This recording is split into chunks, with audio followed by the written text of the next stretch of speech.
Namaste. We are now at English lesson Silk Road. Let us see how this lesson is connected with the value of tolerance. The story is written by Nick Middleton. This chapter is about the narrator's adventure from the slopes of Ravu to Mount Kailash to finish the kora. To bid him farewell, Lamo gave him an extended sleeve, sheepskin coat. He hired Setan's car for his adventure and took Daniel to escort him to Darshan. It shows the hardships that he had to face on the way to Kailash.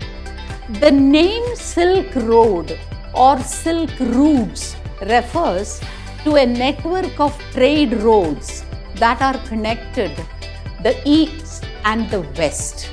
The road owes its name to the silk trade that was established between China, Europe, and Africa.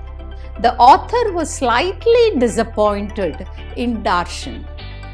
To begin with, he had an acute breathing problem. Due to the cold as well as the height of the place from the sea level, he felt heaviness in his chest and was unable to breathe every time he tried to lie down. He literally spent the first night in Darshan sitting wide awake against wall.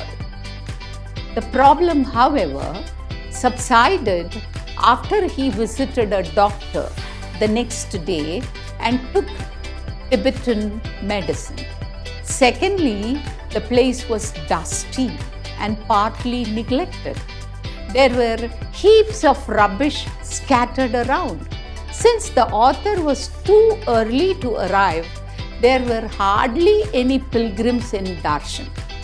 He was lonely and felt so because there was hardly anyone who spoke English. Bad health, gloomy town, almost no pilgrims, and no one around to talk to made him stay in the town. Quite demoralizing. Although he was trying to boost himself up with positive thinking, his options to make it to Mount Kailash seemed severely limited to him. It was then that he met Norbu, a Tibetan academic, in the only cafe in Darshan. Norbu worked in Beijing, spoke English, and was on his way to Mount Kailash. How does tolerance figure in here as a value? Truly so. The journey was disappointing, frustrating, and limited in more than one way for the author. Challenges, difficulties, body incompatibility, bad health all deterred him from his ambition. But they were all overcome by the author by positive thinking. And the friend made a good beginning for this, and he was someone who was from academia. The fundamental aspect in this whole story is the decisiveness to put up with discomforts and get going.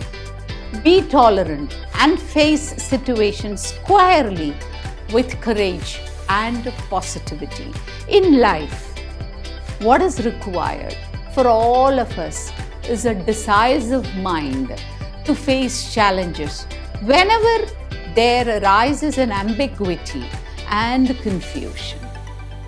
Now you may answer the following questions.